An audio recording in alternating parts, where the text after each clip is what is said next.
మహాగణాధిపతయే నమః. ఓం గురుభ్యో నమః. ఓం శ్రీమాత్రే నమః. పరమేశ్వర స్వరూపమైనటువంటి జ్యోతిష, వాస్తు మరియు ఇతర అనేకమైనటువంటి శాస్త్రములను మనకు అందించినటువంటి మహర్షులకి నమస్కారం. హయగ్రీవ హయగ్రీవ హయగ్రీవేతియో వదేత్తస్య నిస్సరతే వాణి జహ్నుకన్యా ప్రవాహవత్. అరుణాం కరుణాతరంగితాక్షీం ధృతపాశాంకుశపుష్పబాణచాపాం అనిమాదిభిరావృతాం మయూకైః అహమిత్యేవ విభావయే భవానీం. శ్రీమాత్రే నమః. ప్రేక్షకులకి నమస్కారం. మనం ఈరోజు ఏ జన్మజాతక చక్రం చూసినా కూడా ముందుగా చూడవలసినటువంటిది ఆయుష్ భావము. ఎందుకంటే చూడండి, మనకి ఎన్ని ధనయోగాలున్నా, గృహయోగాలున్నా, నీచమంగ రాజయోగాలున్నా, విపరీత రాజయోగాలున్నా, గొప్ప గొప్ప మహాయోగాలు ఉంటాయి, పంచమహాపురుష యోగాలున్నా, ఎన్ని యోగాలున్నా ఆయుష్ లేనట్లయితే ఆ యోగాలన్నీ కూడా వ్యర్థమే. ఇక బలంగా ఇంక అసలు ఈ చాలా తక్కువ ఆయుష్తో పుట్టాడు, ఎక్కడ ఏ యోగం కూడా కాపాడటం లేదు అన్నప్పుడు దట్ ఈస్ డిఫరెంట్ కేస్. కానీ కొన్ని కేసెస్లో ఏమవుతుంటుందంటే గండము అనేటువంటిది ఉంటుంది. గండము, ఆ గండము తప్పించుకోగలిగితే ఆయుష్ పెరుగుతూ ఉంటుంది. ఓకే, మీరు కనుక చూసినట్లయితే ఆదిశంకరాచార్యులు వారి యొక్క వృత్తాంతంలో కూడా ఆయన 8 సంవత్సరాల కోసమని రావడం జరిగింది భూమి మీదకి. ప్రతి 8 ఏళ్ళకి ఆయన మళ్ళీ ఆయుష్ రావడం జరుగుతూ ఉంటుంది. 8, 16 అవుతుంది, 24 అవుతుంది, 32 సంవత్సరాలుగా ఆయన పొడిగించుకుంటాడు. అంటే ఏమిటంటే ఆదిశంకరాచార్యులు వారంత మనం గొప్ప వాళ్ళం కాదు కదా అని మీకు సందేహం కలగవచ్చు. కానీ జ్యోతిషాస్త్రం ఏం చెప్తుందంటే మనిషి యొక్క ఆయుర్దాయ విషయంలో కొన్ని నియమాలు పాటించినట్లయితే ఆయుష్ని పెంచుకోవచ్చు అని చెప్తుంది. నీకు ఇంతవరకు ఆయుర్దాయం ఉన్నప్పటికీ కూడా నువ్వు దాన్ని పెంచుకోవచ్చు, నీ చేతుల్లో ఉంటుంది. నువ్వు దాన్ని పెంచుకుంటావా, నువ్వు కొన్ని నియమాలు పాటించకుండా కొన్ని పాటించకపోవడం వల్ల నువ్వు తగ్గించుకుంటావా అనేటువంటిది. ఈ అంశాలు ఏవైతే ఉన్నాయో ఇవన్నీ కూడా ఇప్పుడు మనం చెప్పుకోబోయేటువంటివి. చెప్తుంది నేనైనప్పటికీ కూడా చెప్పేస్తుంది సాక్షాత్ లలిత అమ్మవారిగా భావిస్తూ ఇప్పుడు నేను మీకు చెప్పబోతున్నాను. అదేమిటి అని చెప్పి చూసుకున్నట్లయితే ముందుగా నేను మీకు కొన్ని విషయాలు చెప్పి దాని తర్వాత ఒక్కొక్క లగ్నం నుంచి ఏ లగ్నానికి ఎటువంటి కాంబినేషన్స్, ఎటువంటి ఏం చేసుకుంటే ఆయుష్ పెరుగుతుంది, గండాల నుంచి బయటపడతాడు, అకాల మరణాల నుంచి బయటపడతాడు. ఎందుకంటే చూడండి, ఒక పిల్లవాడిని అపూర్వంగా పెంచుతూ ఉంటాం, ఒక ఏజ్ వచ్చాక వాడు మంచి భవిష్యత్తు పొందాలని. తీరా చూస్తే సరిగ్గా ఒక ఏజ్ వచ్చేసరికి అకాల మరణం జరుగుతూ ఉంటుంది. అలాగే ఒక ఫ్యామిలీకి పెద్ద దిక్కు అయినటువంటి ఒక పర్సను సడన్గా యాక్సిడెంట్స్లోనో లేకపోతే ఇంకో దాంట్లో పాపం చాలా అనుకోకుండా జరుగుతూ ఉంటాయి. ఇలాంటివి ఫస్ట్ అవాయిడ్ చేసుకోవడానికి జ్యోతిష్శాస్త్రంలో చెప్పబడినటువంటివి ఏమిటి, ఒక్కొక్క లగ్నానికి అసలు ఏమేమి చూడాలి. ఎందుకంటే జన్మజాతకంలో గండం అనేటువంటిది ఉంటుంది, ఒక్కోసారి మరణం ఉండదు, ఒక్కోసారి గండం మాత్రమే ఉంటుంది. ఆ గండానికి ఇప్పుడు చూడండి, ఒక వ్యక్తి ఆక్సిజన్ అందట్లేదు, సరైన సమయంలో ఆక్సిజన్ వచ్చుంటే ఆయన బతికేవాడండి అంటూ ఉంటారు డాక్టర్లు. సరైన సమయంలో ఆక్సిజన్ పెట్టారు, ఆ వ్యక్తికి ఊపిరాడింది, బ్రతికాడు. అబ్బా, సరైన సమయంలో ఆక్సిజన్ వచ్చిందని అందుకే మీరు బ్రతకగలిగారు, సరైన సమయంలో మీరు హాస్పిటల్ తీసుకొచ్చారు, ఇంజక్షన్ ఇచ్చామండి, ఆయన బ్రతకగలిగాడు అంటూ ఉంటాం. ఎందుకు అంటుంటాం? ఆ సమయంలో ఆ యొక్క ఇంజక్షను, ఆక్సిజను, ఆ ట్యాబ్లెట్ ఆ వ్యక్తిని కాపాడుతుంది. అలాగే మనిషికి ఒక గండ సమయాలు వస్తూ ఉంటాయి జీవితంలో. అంటే గండ యోగాలు ఉంటేనే గండ సమయం వస్తుందండి, గండాలు లేకపోతే ఏం రావు. అందరికీ ఉండాలని రూల్ ఏం లేదు. వచ్చినప్పుడు మనం ఏదో పెద్దగా ఏదో చేసేసే మనం బయటపడాలని రూల్ ఏమీ లేదు, గుర్తుపెట్టుకోండి. చాలా చిన్నగా, ఎందుకంటే చాలా తేలిగ్గా. ఎందుకంటే మనకి శాస్త్రాల్లో కూడా ఉంటుంది, కలి సాధువు అంటూ ఉంటారు. అంటే ఏమిటి? కలియుగం చాలా గొప్పదని అర్థం. ఎందుకు గొప్పది? మీరు మనసుతో ఏదైతే చేస్తారో ఆ మనసుతో చేసినట్టు పుణ్యంగా మారిపోతుంది. కాబట్టి ఇవాళ మనము ఒక్కొక్క లగ్నానికి స్పెసిఫిక్గా లగ్నానికి గుర్తుపెట్టుకోండి. ఇంకా లగ్నం తెలియదు, అసలు నాకు తెలియదు నా లగ్నం అంటే అప్పుడు రాశి నుంచి చూసుకోండి. కానీ ఒక్కొక్క లగ్నానికి ఎటువంటి వాటి మూలంగా వాళ్ళకి గండాలు వస్తాయి, ఒకవేళ అకాల మరణాలు రాకుండా ఉండాలంటే ఏ దానాలు చేసుకోవాలి, ఏ మంత్రం చదువుకోవాలి, ఏ నియమాలు పాటించాలి, ఇలాంటివన్నీ మనం తెలుసుకుందాం. అయితే ఇక్కడ ముఖ్యంగా నేను మీకు చెప్పేది ఒకటే, ఎవరైనా ఏ లగ్నం వారైనా, ఏ రాశి వారైనా, ఏ నక్షత్రం వారైనా సరే, ముందుగా మీకు ఆయుష్ పెరగాలి అంటే వ్యాయామం ఖచ్చితంగా చేయాలి. అందులో ముఖ్యంగా సూర్య నమస్కారాలు, ఫుడ్ రిలేటెడ్ దాంట్లో మనం తీసుకోవాల్సిన జాగ్రత్తలు ఇవన్నీ ఆయుష్ని పెంచుతాయండి. జ్యోతిషాస్త్రంతో సంబంధం లేకుండా వైద్యశాస్త్రపరంగా మనం ఏం ఫుడ్ తీసుకుంటున్నాము, ఎంత ఫుడ్ తీసుకుంటున్నాము, ముఖ్యంగా ప్రాణాయామం చేయాలి. ఎంత మీరు ప్రాణాయామం చేస్తే పూర్వజన్మల్లో ఉన్నటువంటి కర్మలు దగ్ధమవ్వడం ద్వారా ఇక్కడ ఆయుష్ పెరుగుతూ ఉంటుంది.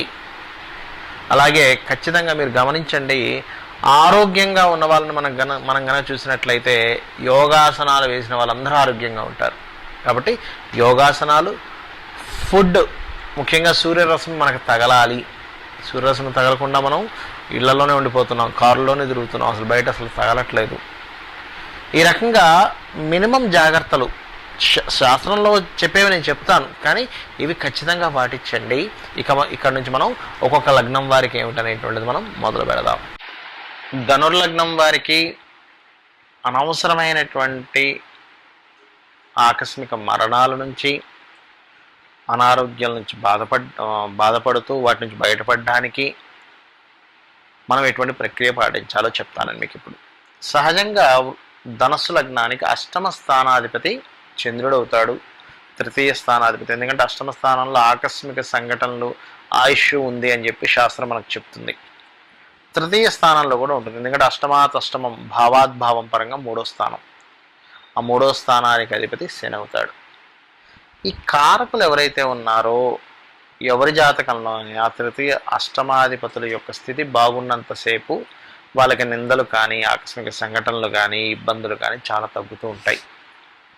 బాగోలేదు అంటే పాపకత్తెరలో పడ్డాడు, చంద్రుడు పాపకత్తెరలో పడిపోయాడు, లేదా మనకి శని పాపకత్తెరలో పడ్డాడు, ఇబ్బంది వస్తూ ఉంటుంది. అయితే నేను చూసినటువంటి కేసెస్లో చాలా కేసెస్ ధనుర్లగ్నం వారికి బ్రీతింగ్ ప్రాబ్లం వల్ల వాళ్ళకి ఆయుష్ తగ్గుతూ ఉంటుంది. బ్రీతింగ్, ఎందుకంటే చంద్రుడు శ్వాసకి కారకుడు. అంటే వీళ్ళు ఏం చేయాలి, బ్రీతింగ్ లెవెల్స్ పెంచుకోవాలి. అంటే ఎక్కువగా ప్రాణాయామం చేయడం, బ్రీతింగ్ ఎక్సర్సైజెస్ చాలా ఉంటాయి. వీళ్ళు ఎంత లంగ్ కెపాసిటీ పెంచుకుంటూ ఉంటే, ఎందుకంటే లంగ్స్ కారకుడు జ్యోతిష్ శాస్త్రపరంగా చంద్రుడు అవుతాడు. సో మీరు లంగ్ కెపాసిటీ బాగా పెంచుకోవాలి. ఇది ఎంత పెంచుకుంటున్నారో లంగ్ కెపాసిటీ అంత ఆయుర్దాయం పెరుగుతూ ఉంటుంది. మనకి చూడండి, కొన్ని కపాలభాతి అంటూ ఉంటారు అని లోపల నుంచి చెడు గాలిని బయటికి బలవంతంగా వదిలేస్తూ ఉంటారు, బయటికి తీసేస్తూ ఉంటారు. అంటే చెడు వాయువు మీ లంగ్స్లో చేరే కాంబినేషన్ ఈజ్ ధనస్సు లగ్నం. బికాజ్ ఆఫ్ సాటర్న్ ఈజ్ చెడు వాయువు కింద చెప్తూ ఉంటారు. కాబట్టి దాన్ని బయటికి తీసేస్తూ ఉండాలి. ఆ రకంగా వాటి ద్వారా ఫస్ట్ ప్రక్రియ మీకు అక్కడి నుంచి మొదలవుతుంది. ఆ రకంగా ఉంటూ ప్రధానంగా మీరు తీసుకునే ఫుడ్ విషయంలో గుర్తుపెట్టుకోండి. ఫుడ్ విషయంలో స్టాక్ ఉన్నటువంటి ఫుడ్ అస్సలు తినకండి. ఇది ఎవరు తినకూడదు, కాకపోతే మీరు మరింత ఎక్కువ అస్సలు వాటి జోలికి వెళ్ళకూడదు. నిలవ ఉండే ఉంటాయి మనకి కొన్ని అటువంటివి తీసుకోకండి దయచేసి. ఎందుకంటే వాటి ద్వారా మీకు మొదలవుతుంది ప్రారంభం అది. రైట్. అలాగే ఇక్కడ ఎమోషన్స్ని కంట్రోల్ చేసుకోవాలి, ముఖ్యంగా ధనస్సు వారు. ఎందుకంటే అష్టమాధిపత్యం చంద్రుడికి వచ్చింది. చంద్రుడు ఎమోషన్స్ కారకుడు, ఇది గుర్తుపెట్టుకోండి. మీరు ఎంత స్ట్రాంగ్ అవుతే, ఎంత నడిస్తే, వాకింగ్ ఎంత చేస్తూ ఉంటే అంత ఆయుష్ పెరుగుతుంది. పర్టికులర్గా ధనస్సు రాశి వారికి, ధనస్సు లగ్నం వారికి వాకింగ్ చేయాలి. ఎంత వాకింగ్ చేస్తే అంత ఆయుర్దాయం పెరుగుతూ ఉంటుంది, గుర్తుపెట్టుకోండి. అలాగే మరొకటి ఏంటంటే, మీ మనసులో గుర్తుపెట్టుకోండి, ఎంత స్పిరిచువల్ రిలేటెడ్ సంబంధించినటువంటి విషయాల పట్ల మననం చేసుకుంటూ ఉన్నారు మీ మైండ్లో, అంత ఆయుర్దాయాన్ని పెంచుతుంది, గుర్తుపెట్టుకోండి. ఇది ఖచ్చితంగా పనిచేసి తీరుతుంది. అలాగే మరొకటి ఏంటంటే, మీరు ఇంకా ఆయుష్ పెరగడానికి, ఇది కలియుగం కాబట్టి కలియుగంలో దానము, మనసుతో చేసే స్మరణ చక్కటి ఫలితాలు ఇస్తుంది. కలియుగం దానం ద్వారాయే మీకు అభివృద్ధి చెందుతారు. ఈ కలియుగంలో కలిగి ఉన్నటువంటి ధర్మం అటువంటిది. మీరు ఎటువంటి పదార్థాలు మనస్ఫూర్తిగా ఈశ్వర భావంగా ఈశ్వర స్వరూపంగా భావిస్తూ దానం ఇచ్చినట్లయితే బాగుంటుందో చెప్తానండి మీకు. బొబ్బర్లు ఉంటాయి, 1 కేజీ బొబ్బర్లు తీసుకోండి. తెలుపు రంగు వస్త్రం కూడా తీసుకోండి. దాంతోపాటు వాటితో పాటు మీరు బొబ్బర్లు, తెలుపు రంగు వస్త్రము, శుక్రవారం గుర్తుపెట్టుకోండి. అలాగే పెసలు, గ్రీన్ కలర్ వస్త్రము బుధవారము. అదేవిధంగా తెల్ల నువ్వులు, బ్లూ కలర్ వస్త్రము శనివారం. ఈ 3 కూడా కేజీంబావుగా అనుకోండి. ఇవి శుక్రవారం కానీ, బుధవారం కానీ, శనివారం కానీ మీరు దానంగా ఇవ్వవచ్చు, గుర్తుపెట్టుకోండి. అలాగే మరొకటి ఏంటంటే, ఇది ఎటువంటి సందర్భాల్లో ఇవ్వాలి అని మీకు సందేహం కలగవచ్చు. మీకు ఒక ఏజ్ వచ్చింది, ఏదో అనిపిస్తూ ఉంటుంది, అయ్యో నేను కొంచెం నాకేదో ఈ మధ్య ఏదో అవ్వబోతుంది అని, అలాంటప్పుడు ఇవ్వచ్చు. రెండవది, ఒక వ్యక్తి ఐసీయూలో ఉన్నాడు, ఆ వ్యక్తి బదులు ఇంకోలు ఇవ్వచ్చు. అంటే ప్రాణాపాయ స్థితిలో ఉన్నాడండి, మనం చెప్పలేమో అని డాక్టర్లు చేతులు ఎత్తేస్తూ ఉంటారు. దేవుడే చూసుకోవాలి, మా ప్రయత్నం మేము చేసామని. పాపం వాళ్ళ ప్రయత్నం వాళ్ళు చేస్తారు, ఇంజెక్షన్స్ ఇస్తారు, ట్యాబ్లెట్స్ వేస్తారు, ఐసీయూలో తీసుకెళ్తారు, పాపం వాళ్ళ ప్రయత్నం వాళ్ళు చేస్తారు, దేవుడే చూసుకోవాలని అంటూ ఉంటారు. అలాంటి సందర్భంలో ఈ దానములు ఇవ్వడం ద్వారా బయటపడే ఛాన్సెస్ ఉంటుంది ధనస్సు వారు.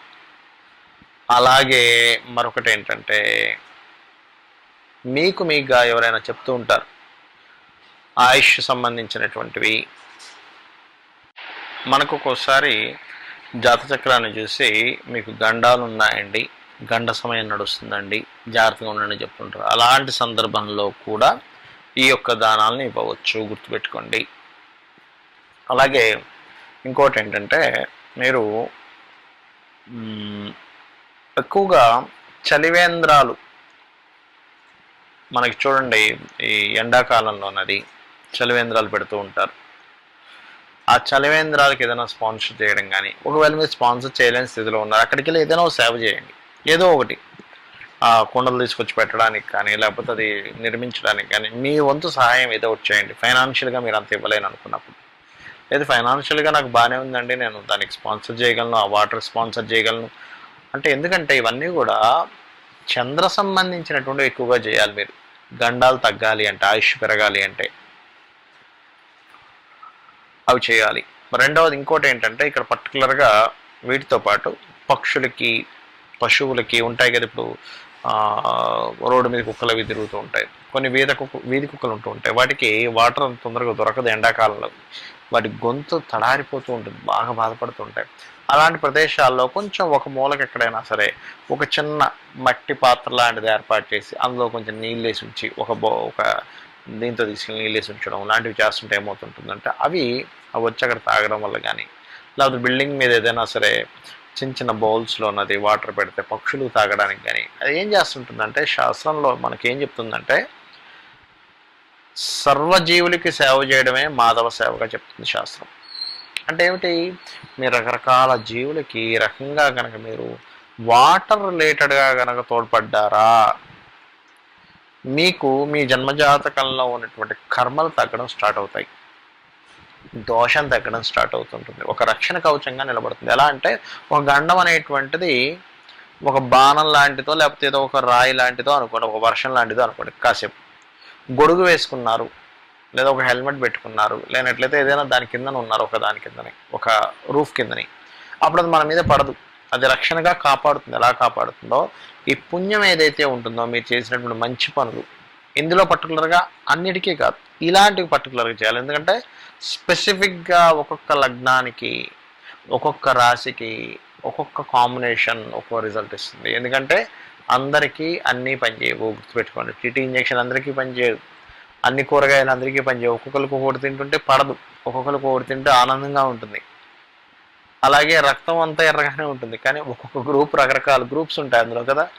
బి పాజిటివ్ అంటే బి పాజిటివ్ బ్లడ్ ఎక్కించాలి వాళ్ళకి, అలా కాదండి అందరి బ్లడ్ ఒకలాగే ఉంది కదా ఎక్కిస్తా అంటే కుదరదు. ఎందుకు కుదరదు, దాన్ని సైంటిఫిక్గా మనం కనుగొన్నాం. ఓహో, బ్లడ్ చూడడానికి రెడ్గా ఉన్నా ఇది ఇన్ని గ్రూపులుగా విడిపోయింది, సో ఇన్ని గ్రూపులుగా విడింది కాబట్టి ఏ గ్రూప్ వాళ్ళకి ఆ గ్రూప్ సంబంధించినటువంటిది రక్తాన్ని ఎక్కిస్తేనే ప్రాణం నిలబడుతుంది, మనిషి బయటపడతాడని కదా. అలాగే ఇన్ని గ్రూప్స్గా ఎలా అయితే ఉన్నాయో blood same as it is రకరకాల సేవా సంబంధించినటువంటివి, రకరకాల లగ్నాల వాళ్ళు ఆ రకమైన సేవ చేయడం ద్వారా, ఆ రకమైనటువంటి దానం ఇవ్వడం ద్వారా, ఆ రకమైనటువంటి ప్రక్రియలు పాటించడం ద్వారా, దేవతా స్వరూపాన్ని నిత్యము చేయడం ద్వారా మీకు ఈ మంచి ఫలితాలు జరిగి గండములు తొలగిపోయి జాతచక్రంలో ఉన్న గండం అనేటువంటి అది తొలగిపోతుంది. మీకు ఉన్నా సరే పనిచేయదు, అలా జరుగుతుంది.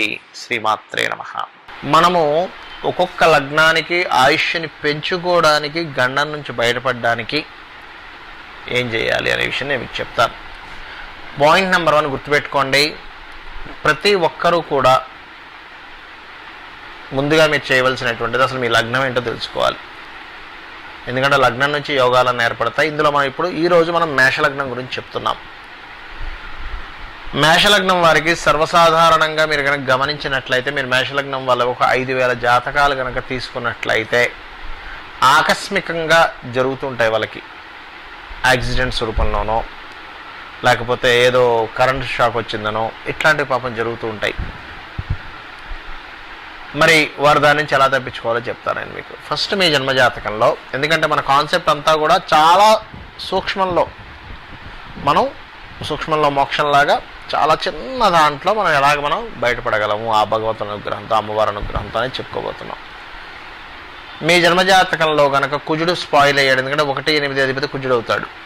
స్పాయిల్ అయ్యాడు, ఏ గ్రహాల ద్వారా స్పాయిల్ అయ్యాడో చూడండి. నాకు తెలియదండి చూసుకోవడం ఎలాగా అంటే, మీరు బాగా అలవాటు చేసుకోవాల్సిన పని ఏమిటి మేషం వారు అంటే, శని రాహు గ్రహాల దగ్గర దీపారాధన చేయడం అలవాటు చేసుకోండి. బాగా అలవాటు చేసుకోండి. అది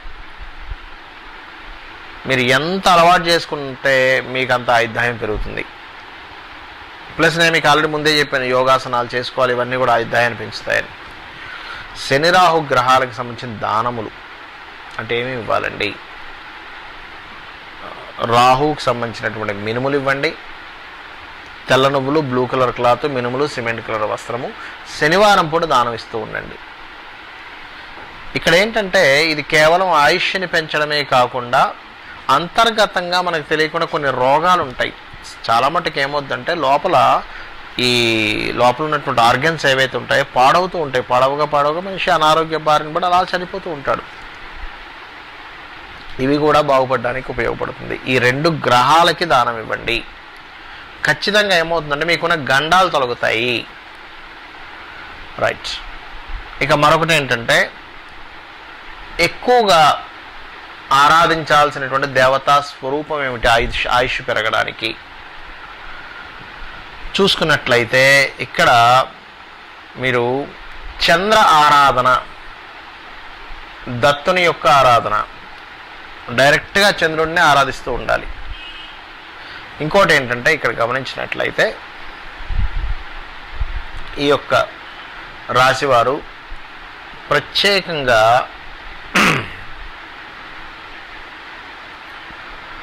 మీకు టెంపుల్స్ అవి మనకి చూడండి, ఉత్సవాలు జరుగుతూ ఉంటాయి ఆలయాల్లో.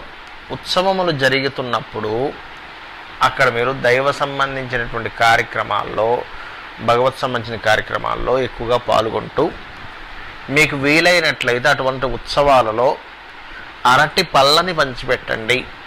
అరటి పళ్ళు, అక్కడికి వచ్చిన వాళ్ళు ఉంటారుగా, వాళ్ళు ఏదైనా తింటే బాగున్ను, ఏదైనా ఫుడ్ ఉంటే బాగున్ను, అరటి పళ్ళు పంచిపెట్టండి. మీరే చూస్తారు, అరే నిజమే కదా, నా గండాలు తొలగిపోతున్నాయి, నాకు క్షణకాలంలో అప్పటికప్పుడు ఏదో జరగవలసింది మిస్ అయిందే అని అనుకుంటూ ఉంటారు. అలాగే మరొక విషయం ఏంటంటే, నీరు చలివేంద్రాలు పెడుతూ ఉంటారు. అంటే సామాజికమైన సేవ కూడా మనం చేస్తూ ఉండాలి. ఎందుకంటే మనకి చూడండి, సమాజంలో జీవులకి, మనుష్యులకి, పశుపక్షాదులకి సేవ చేస్తూ ఉంటే కూడా అది పుణ్యం రూపంలో మనకు వస్తూ ఉంటుంది. ఎప్పుడైతే ఆ పుణ్యం వస్తుందో, ఆ పుణ్యం అనేటువంటిది మనకి ఆయుష్ని, ఆకస్మిక మరణాలు రాకుండా అడ్డుపడుతూ ఉంటుంది. కాబట్టి మీరు ఏం చేస్తారంటే, ముఖ్యంగా నీటిని పక్షులకు కానీ, లేదా ఎండాకాలంలో చలివేంద్రాలు ఉంటాయి, చలివేంద్రాలు పెట్టడం కానీ ఇవి చేయండి. మీరే చూస్తారు అసలు, బా నిజమే కదా, అసలు చిన్న చిన్న గండాలని తొలగిపోతున్నాయి, అవమానాలు తొలగిపోతున్నాయి, గండాలు తొలగిపోతున్నాయి అని మీకు తెలుస్తూ ఉంటుంది. చిన్న స్పాట్లో మిస్ అయ్యానంటే అంటూ ఉంటారు. అయితే మీకు సందేహం కలగవచ్చు, ఏమండి మరి మరణాన్ని తప్పించగలమా అని. నేనేమంటానంటే జ్యోతిష్ శాస్త్రం ఏం చెప్తుందంటే గండం అనేటువంటిది ఉన్నప్పుడు తప్పుతుంది అని చెప్తుంది. చాలామంది నేను చాలా జాతకాలు చూసినప్పుడు పలానా సంవత్సరంలో మనిషి చనిపోవాల్సింది అక్కడ సరిగ్గా పెద్ద హెల్త్ ఇష్యూ వచ్చి మళ్ళీ బయటపడడం చూసా.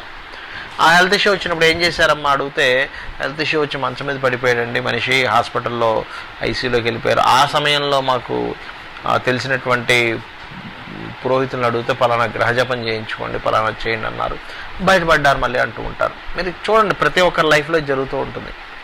అయితే అంత పెద్ద ఏదో ధనం కట్టేసి అంత పెద్ద కాబట్టి మనం చిన్నది చేస్తున్నాం, చాలా చిన్నది, ఎందుకంటే ఇది కలియుగం కదా, కాబట్టి అది చేయండి. అలాగే ఇందాక నేను చెప్పినటువంటి దానములు అండ్ ఈ దేవతా ఆరాధన ఎక్కువగా ఏంటంటే మీరు రాజరాజేశ్వరి అమ్మవారు, దత్తాత్రేయుడికి సంబంధించిన స్తోత్రాలు ఎంత చదువుతూ ఉంటే మీ భాగ్యాధిపతి అవుతాడు, ఓపెన్ అవుతూ ఉంటుంది, మీ పుణ్యం అనేటువంటిది, ఆయుష్ అనేటువంటిది పెరగడం జరుగుతూ ఉంటుంది. ఒకవేళ మీకు గనక మేషం వారికి, మేషలగ్నం వారికి వృశ్చిక రాశిలో పాపగ్రహాలు ఉన్నాయనుకోండి, అంటే రాహువో శనో ఉన్నాడు అనుకోండి, పూర్వీకుల ఆస్తులు ఉంటాయి కదా, పూర్వీకుల ఆస్తులు, తాతగారు ఏదో ల్యాండ్ వచ్చింది, అలాంటి సమయంలో మీకు అష్టమ స్థానం కనుక పాడైనట్లయితే ఆ ఆస్తుల్ని అట్టే పెట్టుకోకండి, దాన్ని డిస్మెంటల్ చేసి ఇంకో దగ్గర కొనుక్కోండి. ఎందుకంటే అష్టమం పాడై ఉంది లేదా 12వ స్థానం పాడైంది, చతుర్థ భావం పాడైంది, మీ పేర్ల మీద ఆస్తి ఉండకూడదు. ఒకటి చతుర్థం పాడైందంటే మీ పేరు మీద ఆస్తి ఉండకూడదు. ఉన్నట్లయితే ఆ ఆస్తి మూలంగా తర్వాత మీకు అనారోగ్యం పాలవుతారు, మరణం అనేది వచ్చి రావడం జరుగుతూ ఉంటుంది. మీకు ఇవన్నీ విచిత్రంగా అనిపించవచ్చు, కానీ జ్యోతిషాస్త్రంలో ఉంది ఇది. అలాగే 12వ స్థానం పాడైంది, తండ్రి యొక్క ఆస్తి వస్తుంది, అలాంటప్పుడు 12వ స్థానంలో తండ్రి యొక్క ఆస్తి ఉంటుంది. మీకు 12వ స్థానంలో పాపగ్రహాలు ఉన్నాయి, తండ్రి ఆస్తిని అట్టే పెట్టుకోకుండా అమ్మేసి ఇంకో ఆస్తి కొనుక్కోండి. చాలామంది మోజుతోనే మా నాన్నగారు ఇచ్చారండి అంటూ ఉంటారు. అలాంటి పనులు చేయకండి. ఇక్కడ ఏంటంటే అది మీ ఆయుష్ మీద దెబ్బతీస్తూ ఉంటుంది. అలాగే పూర్వీకుల ఆస్తులు వచ్చాయి, ఒక ల్యాండ్ వచ్చింది, ఓ 200 గజాలో 300 గజాలో, 1 ఎకరం పొలమో, ఓ 10 ఎకరాల పొలమో, మీకు అష్టమ స్థానం పాడైపోయింది. దానివల్లే రోజు గొడవలు జరిగి దానివల్ల మనశ్శాంతిని కోల్పోయి ఆయుష్ని తగ్గించుకుంటాడు మనిషి. ఎందుకంటే ఉద్రేకం, మనిషి యొక్క ఆయుష్ ఏమవుతుందంటే ఉద్రేకభరితమైన నిర్ణయాలు, ఉద్రేకభరితమైనటువంటి పనులు, ఏం జరుగుతుందేమో అనేటువంటి ఒక భయము మనిషిని ఆయుష్ని తగ్గేలా చేస్తుంది. కాబట్టి ఇవి పాటించండి. ముఖ్యంగా మేషలగ్నం వారు వాహనాల మీద వెళ్ళేటప్పుడు వాహన సంబంధించినటువంటి వాటి మూలంగా, పవర్ రిలేటెడ్ మూలంగా ఆకస్మికంగా ఒక్కోసారి మనం ఎక్కడో నిలబడతాం రోడ్డు మీద, అసలు ఈ వ్యక్తి ఏ వాహనం నడపడు, కానీ సడన్గా ఏదో వాహనం వస్తూ ఉంటుంది. ఇదేంటంటే ఈ వ్యక్తి నిలబడ్డ దగ్గరికి వచ్చి వాహనం వచ్చి గుద్దేసిందని వింటూ ఉంటాం. అందుకే మనకు శాస్త్రాల్లో నిత్య దేవతార్చన అనేటువంటి చెప్తారు. నిత్య దేవతార్చన చేస్తున్నప్పుడు ఏమవుద్దంటే వ్యక్తికి ఒక రక్షణ కవచంలా ఉంటుంది ఆ అమ్మవారు. ఆ సమయానికి మనసుకి ఏదో తెలియని ఒక ఆలోచన కలిగేలా చేస్తుంది, అక్కడి నుంచి పక్కకు పోదాం అనిపిస్తూ ఉంటుంది. ఆ రకంగా ఆ బుద్ధికి ఆ రకంగా తోచి ఆ మనిషి అక్కడి నుంచి జరగడం జరుగుతుంది. ఆ రకంగా ఆయుష్ని కాపాడుకోవడం జరుగుతుంది. ఈ రకంగా చేసి ఆ యొక్క అమ్మవారు అనుగ్రహంతో మీరు ఆయుష్ని పెంచుకుంటారని మనస్ఫూర్తి కోరుకుంటూ శ్రీమాత్రే